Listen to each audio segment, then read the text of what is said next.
Hey, happy Saturday to all you folks out there.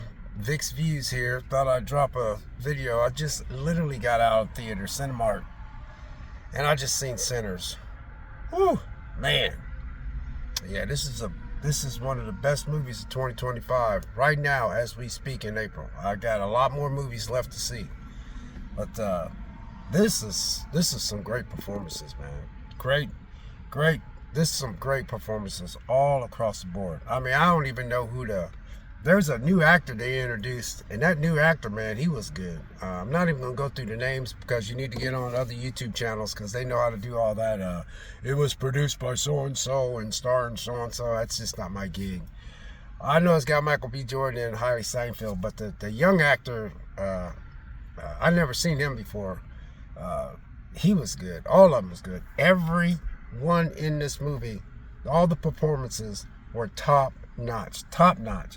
I'm not even gonna, it's a vampire movie, but it's a very good, Ryan Coogler did a good job. I mean, this is the same guy that brought you, Black Panther, and, Wakanda Forever. But I just literally got out, man. And what I think I like, I know what I like. Everything. But when I go to a movie and I'm not restless and I'm not sitting there squirmish and I was never yet ready to leave. I was never yet ready to get to the point. It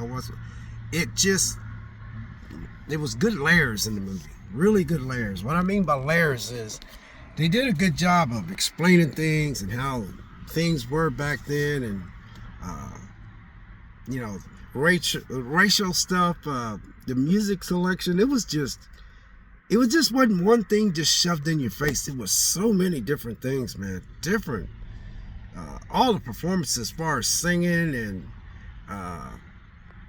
just it's wow. I'm blown away. I don't even want to make a long video about this one, you guys. All I'm telling y'all is I forgot about Sinners coming out. I remember last year looking at the trailers and I was like, wow, that looks pretty interesting, but I couldn't figure out what it was all about, you know what I mean? But man, there was so many familiar faces as far as actors and stuff. Uh, they did a good job. Ryan Coogler, Michael B. Jordan, and all the people, I'm talking everybody in this movie. The Asian actors, the white actors, the black actors, they just like chef's kiss. Chef's kiss. This is what I call loving going to the movies. I tell you guys, I went to a 10:30 movie, and there was actually a lot of coming attractions that I see that what I do like is I could go to the movies at 10:30. There was 4 of us in that. I think maybe 5 of us in that big theater. Most people right now, Cinemax, most people are seeing that Minecraft. I think Minecraft's gonna make $1 billion, by the way. But wow, I ain't gonna lie. I'm gonna put this. This is gonna be a 4K. This is gonna be a 4K steelbook. It's about these 2 twin brothers, man, and they want to open up this club.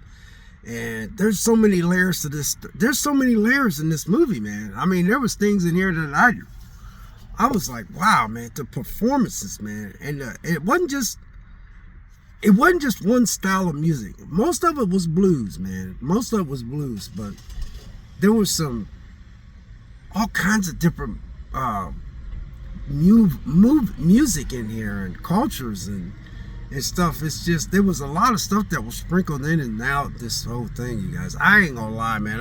I don't even want to just make this a long video, you guys. All I'm gonna say is, wow, you guys should just go check this out. This is what I call pure. There was no checking the boxes. There was no box checking, and y'all know what I mean by box checking. There was no box checking at all. There was no crossing the T's and dotting the I's, and y'all know exactly what I mean. They didn't put none of it. They didn't shoehorn anything. This was just downright pure entertainment. And Ryan Coogler, to make a horror story slash music, kind of like a half. I ain't saying this was a musical. I'm just saying it was kind of like you had music in here, you had history stories in here, not like history stories shoved in your face. This is a hard one. Like I said, a lot of y'all gonna have to go to some deep dive YouTubers that want to deep dive this thing, cause I'm not the guy. I'm just a guy that comes out of theater, man, and I just tell y'all how the movie is, man. I ain't lying, man. I'm loving 2025. I said 2025 was a dry year, but so far it's starting to pick up because there's a lot of stuff that just flew on my radar. But Ryan Coogler, man, I'm just wondering, man, this is April. I'm just wondering if they're going to forget about this movie come Oscar time. But Oscars suck anyway, so if I was Ryan Coogler, I wouldn't give a daggone. I'd be like, you know what, screw you guys' Oscars, because you don't really, it's just meaningless anymore the way they got it going. But he deserves an award. Michael B. Jordan, Haley Steinfeld, Michael B. Jordan, woman that he played in love with, I was piecing things together. They lost their child, and then him and his twin brother, which was played by Michael B. Jordan, I guess.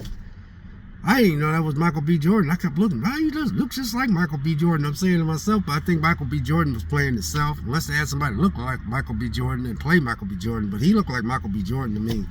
He looked like Michael B. Jordan was playing off of himself, like he was his twin brother. I don't know how they pulled that one off, because it looked just like Michael B. Jordan. They called them the twins in the movie.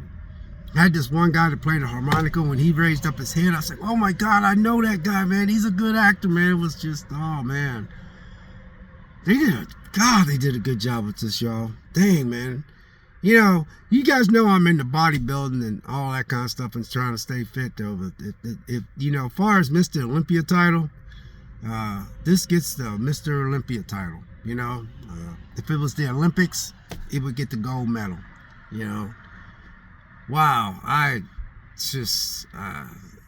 think I know why I feel so good is because, you know, I got off work yesterday and I forgot I bought the ticket for 10:30, and I was procrastinating about going, but I kept saying, man, I want to see this movie, man, because I remember last year I kept saying, man, I want to see this movie, and I went at a 10:30 showing, and I was really happy about that. But then when I went in there and I literally sat, now, so it's kind of weird because last, 30 minutes I had to use the restroom. I had to take a leak, and luckily I was able to hold it, and then it looked like I thought this movie was going to keep going and going, but it didn't.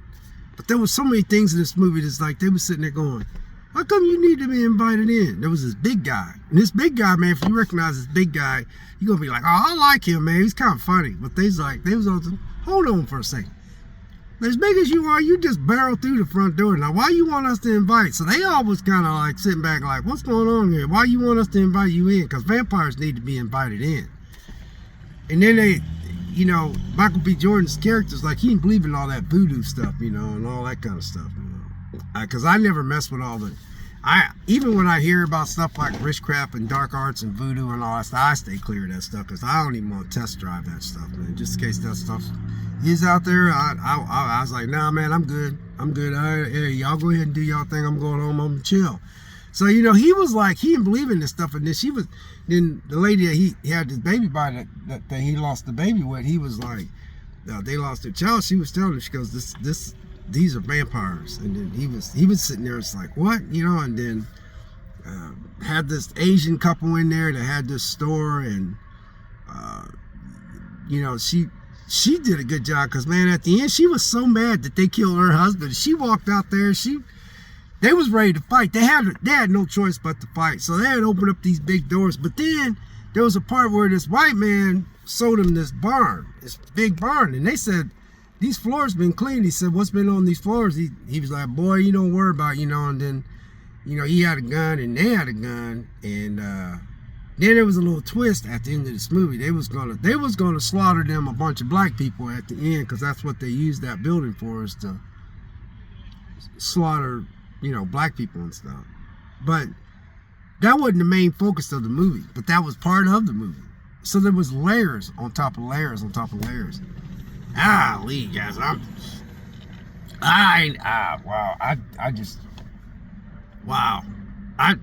You know why I'm smiling? It's because I get to go watch movies all by myself, because I don't mind watching. I talked to a guy yesterday. He's 40.